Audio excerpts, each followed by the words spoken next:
거령방 방주 최룡은 수채마당에 쌓여있는 상납금을 만족스러운 표정으로 바라보았다. 대부분 생선 같은 것들이었지만 거령방이 가진 육분망을 이용해 도시 상인들에게 넘기면 그 수입이 대단히 짭짤해 돈으로 받는 것보다 훨씬 낫다. 그런데 저건 대체 뭐냐? 생선 상자들 중에 여자 하나가 묶여있는 것을 보고 체력이 묻자 그의 오른팔인 방개가 대답했다. 상납금 대신 받아온 것입니다. 그래? 체룡은 찬찬히 잡혀온 연생을 훑어보았다. 촌여자 측은 반반했지만 그렇다고 확 잡아끄는 미인은 아니었다. 하룻밤 즐기고 부하들에게 넘겨주지 뭐. 그런데 연생으로 끝이 아니라 옆에 웬 도사가 같이 묶여 있었다. 이놈은 또 뭐냐? 그것이... 방개의 설명을 들은 체룡은 어이가 없다는 표정을 지었다. 내 배에 숨어들어서까지 여자를 겁탈하려 했다고? 미친놈이군. 아무리 겁이 없다 해도 이건 간이 배 밖으로 나왔다고 밖에 할 수 없다. 아니, 그 이전에 도사라는 인간이 할 짓이 아니지 않은가. 이해할 수 없는 인간의 등장에 체룡은 신기하다는 표정으로 도사를 쳐다보고 물었다. 그래, 너 이름이 무엇이냐? 장인생이라고 하고. 이름을 들어보니 도사의 도명이 아니다. 체룡은 알겠다는 듯 손바닥을 쳤다. 하하, 너 가짜 도사로구나. 그렇게 생각하니 이해가 갔다.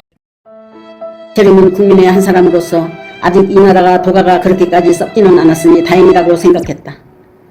그러나 장인생은 당당하게 부정했다. 난 진짜 도사요. 그 부정에 체룡은 화가 났다. 웃기지 마라. 세상에 너 같은 도사가 어디 있냐? 내 품 뒤져봐라. 도첩이 있을 테니. 도처? 정식 도사가 되면 받는 것으로 도사의 신분증 같은 거다. 체룡은 턱짓을 하며 방개에게 명령했다. 어디 한번 꺼내봐라. 방개는 장인생의 품에서 글씨가 음각된 작은 나무판을 찾아 체룡에게 바쳤다. 잠시 이리저리 살펴보던 체룡은 왕년의 이조를 전문으로 하던 부하를 불러 물었다. 이것이 진짜이더냐? 이리저리 살펴보던 부하는 대답했다. 진짜 맞습니다. 그럼 진짜 도사야? 그렇게 안 보이는데. 체룡은 장인생을 흘끔 쳐다보며 이 땅의 도가가 어쩌다 이리 타락했나 한탄했다. 그와 동시에 타락한 종교인을 없애 종교를 맑게 하는데 이바지하고자 했다. 목을 베어 강에다 던져버려라. 예.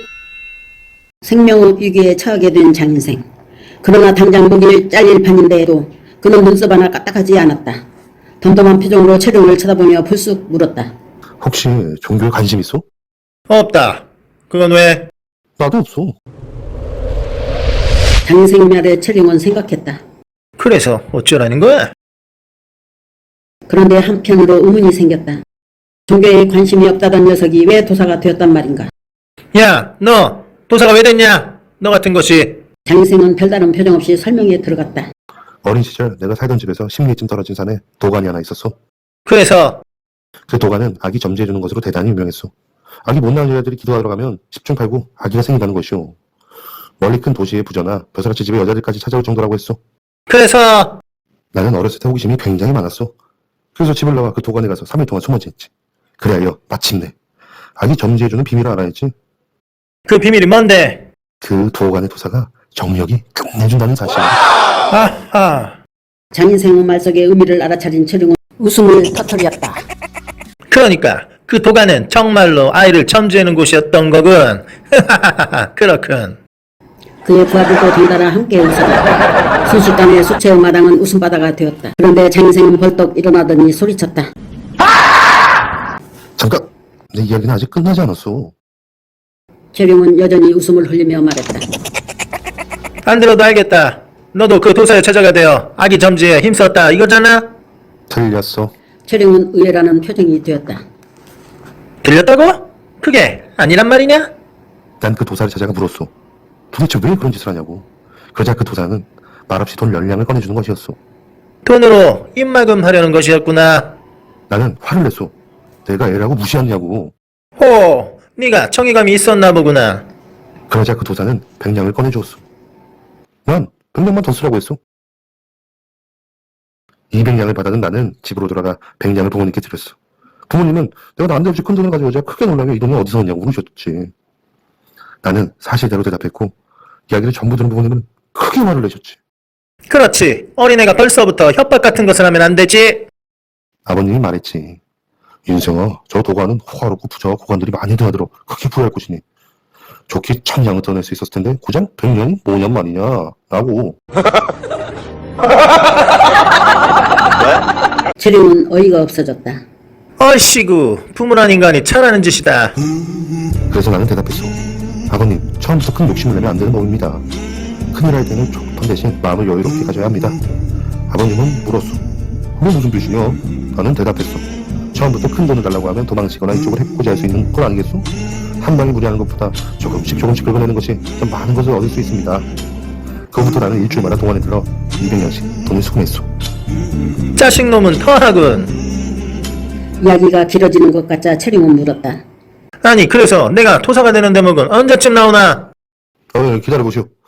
그렇게 해서 매주 도관을 찾아갔는데 그 도관을 찾아온 여인들은 하기 원하는 사람들이어서 그런지 어린 날 귀엽다는 용돈과 과자를 주곤 했어. 최룡은 지겨워져서 건성으로 물었다. 그래서 그런데 그렇게 날 귀한 연인들 중에서 좀 다른 쪽으로 귀하는 사람이 있었어. 어느 날 황성의 고관 부인이라는 여인이 과자를 준다며 날 방으로 끌어들였어. 그리고 하녀들을 모두 나가란 다음 날 껴안으며 속삭였지. 이 누나랑 재밌는 거 할까? 라고. 지루하던 이야기가 갑자기 흥미로워졌다.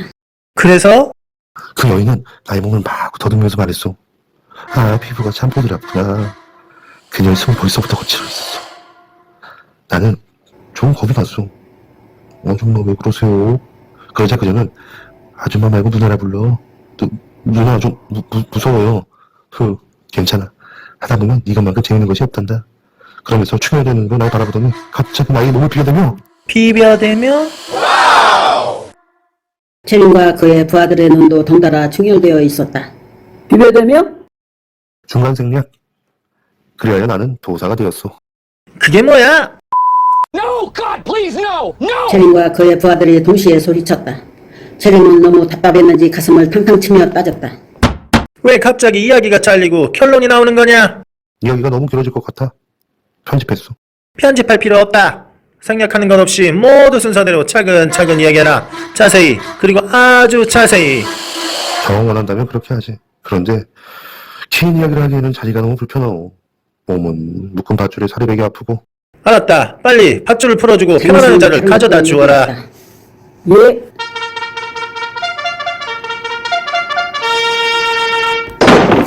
최룡의 부하들은 빨리 이어지는 이야기를 듣고 싶은 생각에 신속하게 모든 것을 준비했다. 잠시 후 편안한 의자에 앉아 차를 마시며 장인생의 이야기는 계속되었다. 그래서 그녀는 나를 그의 이야기는 자신이 직접 경험하는 것보다 훨씬 흥미롭고 자극적이었다. 최룡과 그의 부하들은 완전히 이야기 속에 빠져들었다. 이야기가 시작된 것은 저녁 무렵이었는데 어느새 해가 지고 달이 중천에 떠올라서야 끝이 났다. 일이 끝나고 그녀는 사랑스럽다는 눈으로 날 쓰다듬으면서 다시 오라고 했고 나는 첫 경험의 충격으로 조금 얼떨떨한 기분으로 밖으로 나왔어. 그리고 아니, 이제 됐다. 최룡이 말을 잘랐다. 그는 이제 장인생이 도사가 된 이유 따위는 알고 싶지 않았다. 듣고 싶은 부분을 다 들었으니 더 이상 장인생을 볼 필요가 없는 것이다. 그가 원래 명령한 대로 목을 잘라 강에 던져버리라고 하려고 하는데 하긴 너무 날이 늦었군. 밖으로 나가자마자 날 끌어당기는 손. 최 부자가 늙어서 첩으로 들은 그 금방 제 이름이요. 얼카열살 영이와 이야기는 다음 기회에 하도록 하지. 장인생의 말에 최룡은 깜짝 놀랐다. 끝이 아니었어? 최룡은 생각을 달리했다. 그렇다면 죽이는 것은 좀 더 미룰 필요가 있다. 이 도사에게 방 하나를 내주어라. 장인생은 수채 안에 한 방에 감금되었다. 원래 포로는 창고에 감금되지만 계속해서 그의 음란한 이야기를 듣기 위해 어느 정도 대우를 해주기로 결정되었다.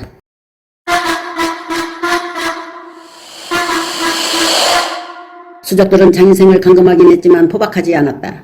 장인생의 도사가 된 사연을 듣기 위해서는 너무 구속하면 좋지 않다고 생각했기 때문이다. 누추한 방이군. 장인생은 배정받은 방 중앙에 앉아 주변을 휘휘 둘러보고 중얼거렸다. 수적들이 그 이야기에 흥미를 잃으면 언제라도 죽을 수 있다는 걱정 따위는 하지 않았다. 그는 하품을 하며 이불을 펴고는 자리에 누웠다. 관원에서 떠내려오며 지겹게 잤으면서도 또 자려는 모양이다. 이봐, 도사. 밖에서 지키고 있던 보초가 불렀다. 장인생은 눈을 감은 채 대꾸했다. 뭐야? 방조님이 흥미진진하게 들었다는 그 이야기 나에게도 해주지 않겠나? 이 보초는 수적들 중에서도 신참이었다. 그래서 아까도 보초를 서느라 장인생의 이야기를 듣지 못했던 것이다. 대체 얼마나 재미가 있었기에 다들 눈이 충혈되어 오늘 밤은 다 잤다고 하는지 너무나 궁금했다. 게다가 혼자 보초를 서려니 심심하기도 하고 그 이야기를 듣고 싶었다. 응? 부탁이네. 그러나 장인생은 딱 잘라 대답했다. 싫죠? 아니 왜? 같은 얘기 또 하면 재미없거든. 난 아직 못 들었단 말이야. 아니, 이야기하는 내가 재미가 없다고. 잠시 입을 다물고 있던 보초가 입을 열었다. 너 지금 내 처지가 어떤지 잘 모르나 본데. 그러나 그 협박은 장인생에게 전혀 통하지 못했다. 나에게 상처라도 내봐. 광주에게 다 이럴 거야.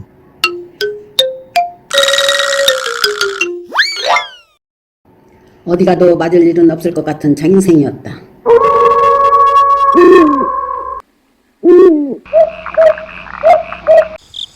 담은 깊어갔다. 낮에 시끄럽던 수채화는 이제 귀뚜라미 소리만이 요란할 뿐이었다. 그런데 갑자기 귀뚜라미 우는 소리가 뚝 그치며 검은 인형이 수레의 담을 넘어 들어왔다. 인형은 수채 안으로 들어오자마자 몸을 숙이고 주변을 살폈다. 아무도 보는 사람이 없다는 것을 확인한 그는 안도의 한숨을 내쉬었다.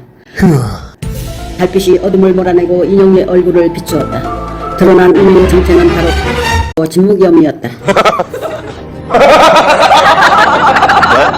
에라 모르겠다라며 떠내려가는 관을 보기만 했던 그였지만 책임감이 높아 그이를 지나칠 수 없었다. 그래서 관을 찾아 물길을 따라 쭉 내려오게 되었는데 그러다가 만난 것이 딸을 수적에게 빼앗긴 연생의 부모였다. 진무겸은 어떻게든 딸을 찾아보겠다고 아무 대책 없이 수치를 찾아가려는 그들을 보고 정의감에 활활 타올랐다. 그러고 당장 수적들을 쳐부수어 백성들을 구원하리라 결심했다. 그러나 막상 연생의 부모에게 큰소리 탕탕 치고 와보니 수체의 규모가 만만치 않았다. 제 아무리 무공이 뛰어나다 해도 100명이 넘는 도적들을 혼자서 상대하긴 무리였다. 그래서 진무겸은 일단 도적들을 무찌르는 것은 다음에 생각하기로 하고 연생을 구출하려 숨어든 것이다. 일단 잡힌 여자가 어디 있는지 알아내야 하는데 도대체 어디 있는 거지?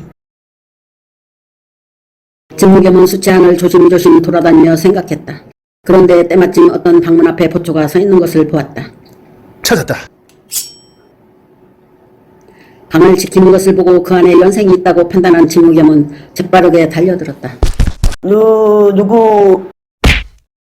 보초는 소리도 채 질러보지 못하고 진무겸의 손에 혼절했다.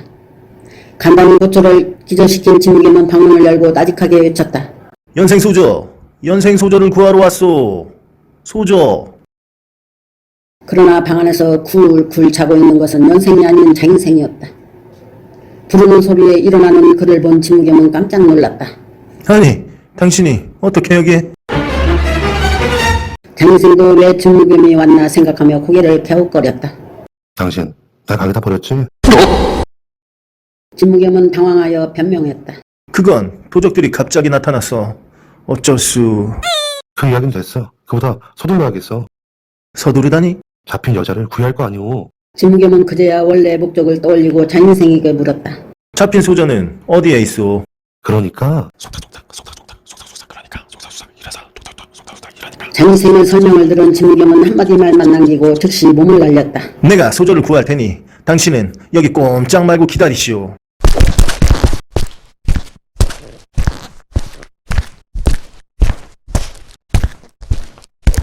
그러나 장인생은 기다리라는 말을 무시하고 어슬렁어슬렁 밖으로 나왔다.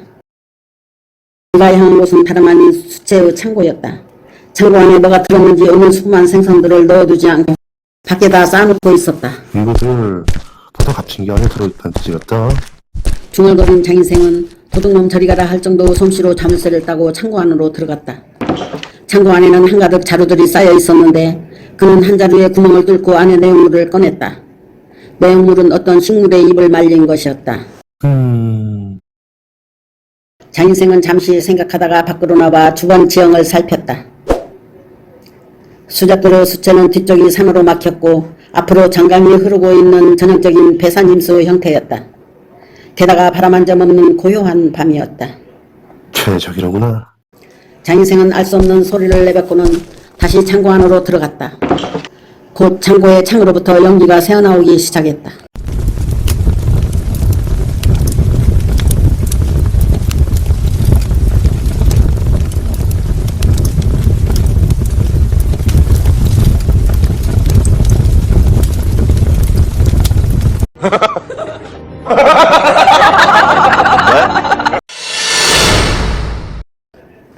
거령방주 최룡은 연생을 자신의 침실로 끌어들였다.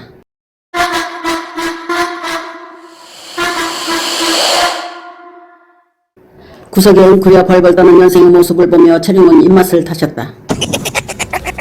헤헤, 그거 참 귀엽군. 장인생의 음란한 이야기를 들었기 때문에 오늘은 특히나 음심이 무럭무럭 솟아났다.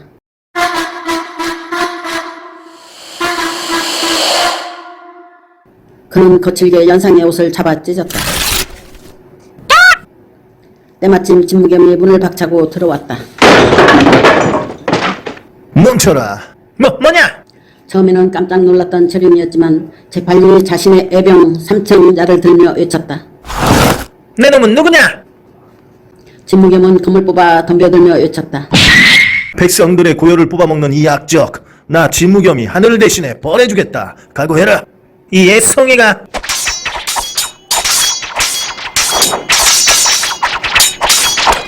둘은 한바탕 싸움을 벌이기 시작했다. 장강에서 적수가 없다고 자신하던 철용이었지만 몇 번 무기를 맞부딪혀보자 상대의 무덤이 자신보다 유다는 것을 깨달았다. 하지만 그는 단순히 무공만으로 수적 무리의 두목을 하는 것이 아니었다. 철용은 삼청자를 맹렬히 휘둘러 상대를 물러나게 한 다음 구석에서 떨고 있는 연생을 잡아 삼청자로 몸을 겨누었다. 무기를 버려라. 허튼 짓 하면 이 캐주의 목숨은 없다. 이런 비겁한 놈. 진무겸은 이를 갈며 무기를 내려놓았다.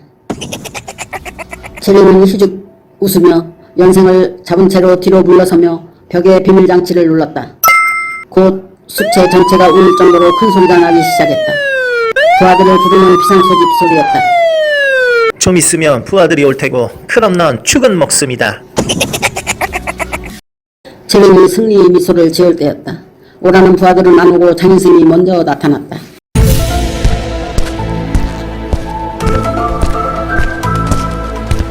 응? 너도 이놈과 한패였냐? 장인생은 진무겸과 철용의 양쪽 말을 모두 무시하고 일단 현재 상황을 파악했다. 상황 파악이 끝나자 그는 주머니에서 뭔가를 꺼내 철용의 눈앞에 내밀었다. 그것은 끈에 매달린 동전이었다. 뭐지? 겉보기로는 그냥 평범한 동전 같았지만 장인생의 얼굴 표정에는 뭔가 있어도 크게 있어 보였다. 철용은 조금은 긴장하며 자신도 모르게 눈앞에 그 동전을 주시했다. 자, 이걸 봐라. 장인생이 가볍게 손가락으로 동전을 쳤다. 끈에 매달린 동전이 좌우로 흔들렸다. 그에 따라 철용의 눈알도 따라 움직였다. 장인생은 나지막한 목소리로 속삭이듯 말했다. 자, 당신은 이제부터 마음이 편안해집니다. 사유지 같은 것은 깨끗이 사라져버립니다. 홍예? 철용은 자신도 모르게 삼천자를 떨어뜨렸다. 정신이 나간 그는 인질로 잡은 연생의 품에서 빠져나가는데도 멍하니 있을 뿐이었다. 진무겸은 너무나 간단히 철용을 제압한 장인생의 재주에 놀라워했다. 어떻게 한 거요? 최면이지. 최면? 사람이 이렇게 쉽게 최면에 걸리는 거요? 당연히 아니지. 마약의 환각 효과가 최면에 걸리기 쉬운 상태로 만든 거야. 마약? 그제야 진무겸은 공기 중에 뭔가 이상한 기름이 섞여 있는 것을 깨달았다.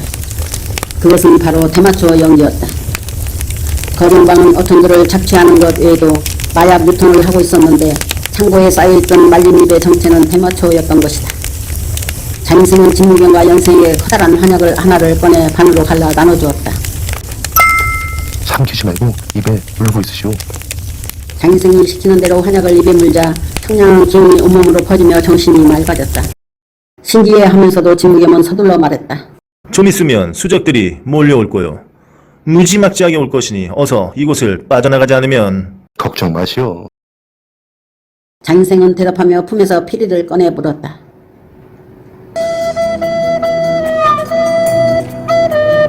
사람의 혼백을 빨아들이는 것 같은 묘한 소리였다.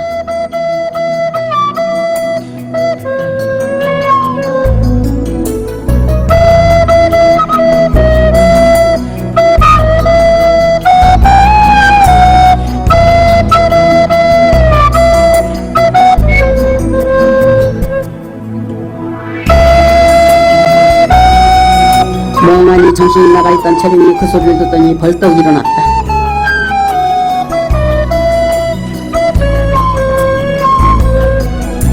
그리고 피리를 불며 밖으로 나가는 장인생을 따라 걸어나갔다.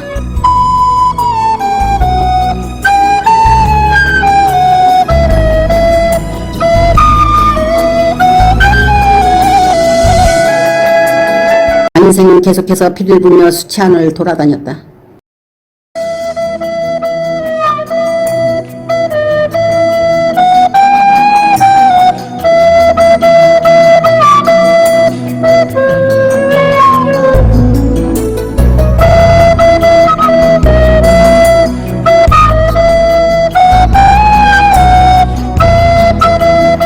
이 수채는 배산임수의 지행이다.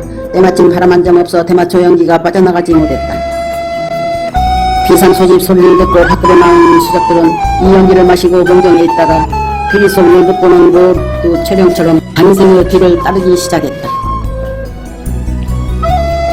참으로 묘한 광경이었다. 한밤중에 피리를 부는 도사와 정신이 나가 그 뒤를 따르는 100여 명의 수작들 무리. 진무경과 연생은 멍하니 그 광경을 지켜보았다. 피리를 불며 수작들을 인솔하던 장인생은 선착장에 세워져 있는 거령방의 배에 올라탔다.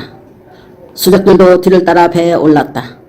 자, 출항 준비다. 목적지는 창경이다.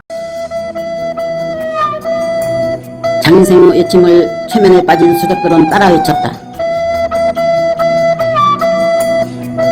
수작들은 평소 하던 익숙한 손짓로 출항 준비를 했다. 장인생은 그 모습을 멍하니 보고 있는 진무겸에게 소리쳤다. 당신도 청경으로 간다고 했지? 타. 예. 장인생과 진무겸 그리고 최면에 빠진 수작들이 탐배는 달빛을 받으며 나아가기 시작했다. 혼자 남은 연생은 한참에 정신을 차리고 마을로 돌아와 이 사실을 알렸다. 마을 사람들은 처음에 믿지 않았지만 수채에 가보니 정말로 수채는 텅 비어 수작이 단 한 명도 보이지 않았다. 그 수작들이 없어진 덕분에 장강의 마을들은 평화로워지는 듯 했으나 얼마 되지 않아 새로운 수작들이 자리를 잡게 되어 전과 별반 다를 것이 없었다고 한다.